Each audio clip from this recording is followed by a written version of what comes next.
She told her parents I was her boyfriend. Then I asked, "Am I the someone?" The moment her father opened the door, my heart dropped into my stomach because I wasn't supposed to be there as a stranger. I was standing there as her boyfriend, a role I never agreed to, wearing a nervous smile that didn't belong to me, while she stood beside me like this was always the plan. If you believe in kindness, second chances, and the unexpected ways life changes us, take a moment right now to like, comment, share, and subscribe to Thread of Kindness, because stories like this remind us what truly matters. Her name was Aisha, and she had this way of walking into chaos like it was a quiet room she already owned. I met her on a random evening when life felt heavy, when nothing seemed to move forward no matter how hard I tried. She was light in human form, soft laughter, calm eyes, and a strange confidence that made you believe things would somehow be okay. We weren't close at first, just two people sharing small conversations, passing moments, and the kind of silence that didn't feel empty. But somewhere along the way, she started leaning on me. Not loudly, not in a way that demanded attention, but gently, like someone placing trust in your hands without asking if you were ready to hold it. The day she told me she had introduced me to her parents as her boyfriend, I thought she was joking, but her face didn't carry humor. It carried urgency. There was pressure in her eyes, something deeper than a simple lie. She told me it was complicated, that her family was forcing her into decisions she wasn't ready for, that she needed time, space, and someone who could stand beside her, even if just for a while. I didn't say yes immediately. I didn't say no either, because the truth was, somewhere in those quiet conversations, I had already started caring more than I should have. Standing at that doorway, under her father's steady gaze and her mother's curious eyes, I realized I had crossed into something irreversible. The house smelled like home, warm food, polished floors, family pictures lining the walls, but inside me, everything felt uncertain. I wasn't just pretending for them. I was confronting something real inside myself. Days turned into weeks, and the act slowly became a routine. I visited often.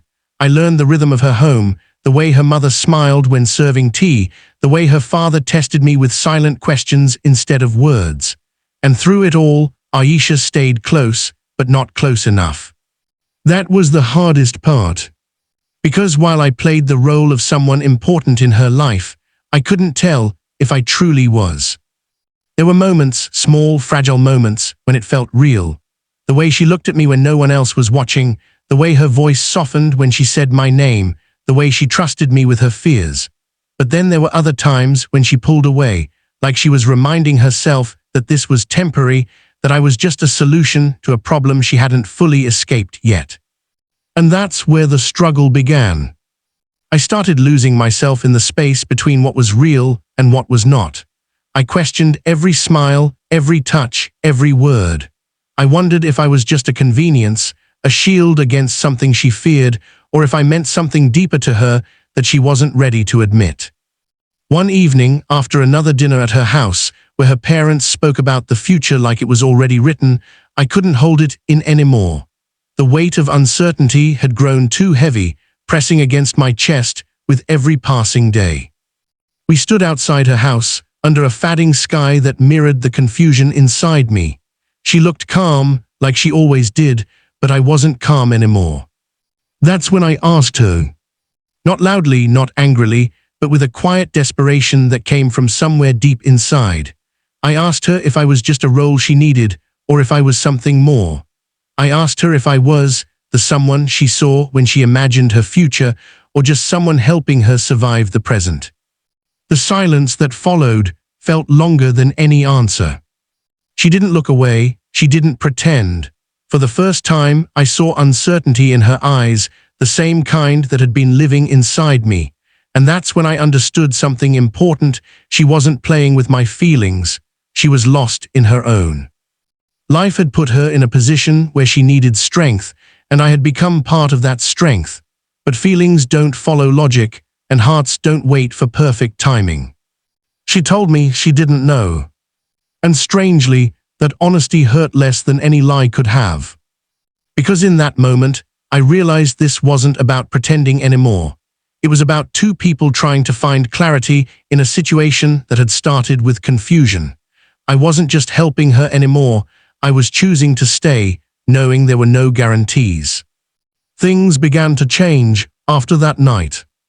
Not suddenly, not dramatically, but slowly. She became more present, more real.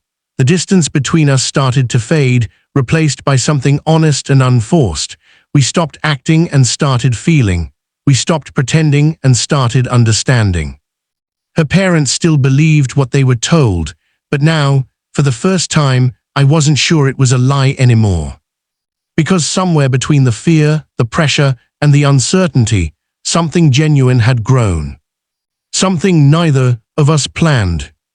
Something neither of us could ignore. And maybe that's what life does sometimes.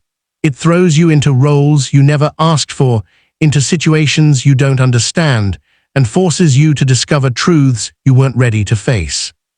Before this story ends, I have a special request for you. Comment below with one word that describes what you think she truly felt in that moment. Because sometimes, love doesn't begin with certainty. Sometimes, it begins with confusion, courage, and the quiet decision to stay when walking away feels easier. And if this story touched your heart, if it made you feel something real, don't forget to like, comment, share, and subscribe to Thread of Kindness. Your support keeps these stories alive, and who knows, maybe the next one will feel just like your own.